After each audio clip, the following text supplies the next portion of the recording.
प्रदेश में भले ही टोन्ही प्रताड़ना लले के कानून बना दिए गए हैं, लेकिन कानून के भय नहीं होए के कारण टोन्ही प्रताड़ना के मामला आगू आवत है। पुलिस आरोपी के खिलाफ कानूनी कार्रवाई करके खामोश हो जाते तो दूसर तरफ समाज सेवी संगठन घलोक चुप्पी साध के बैठ जाते। ताजा मामला बिलासपुर जिला के कोनी थाना क्षेत्र के है। जी हाँ, रहिया एक महिला ला टोन्ही बोल के गांव के एक ग्रामीण ओखर ऊपर धारदार हथियार ले हमला कर दीहिस। गंभीर हालत में महिला ला अस्पताल में भर्ती कराए गईस। महिला के हालत गंभीर बने हुए है।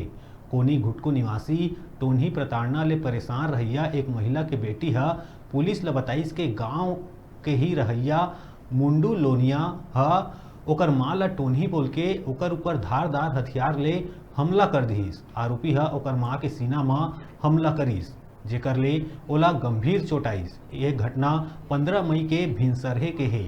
ओकर माँ ला गंभीर हालत में सिम्स में भर्ती कराए गईस। पुलिस युवती के शिकायत के आधार में आरोपी के खिलाफ केस दर्ज कर लिए है। एसएसपी पारुल माथुर के मुताबिक महिला के इलाज सिम्स में जारी है और इस समय महिला के हालत गंभीर बने हुए है। मामला में पुलिस टोन्ही प्रताड़ना के तहत मामला दर्ज कर लिए है।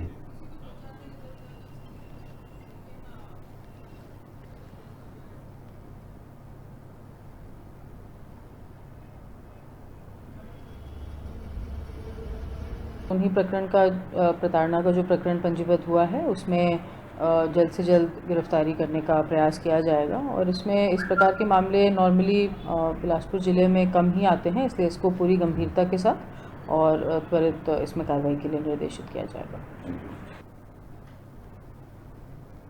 रुका था छोटू ब्रेक लेबर देखा रहा न्यूज़ 36 छत्तीसगढ़ की आवाज़।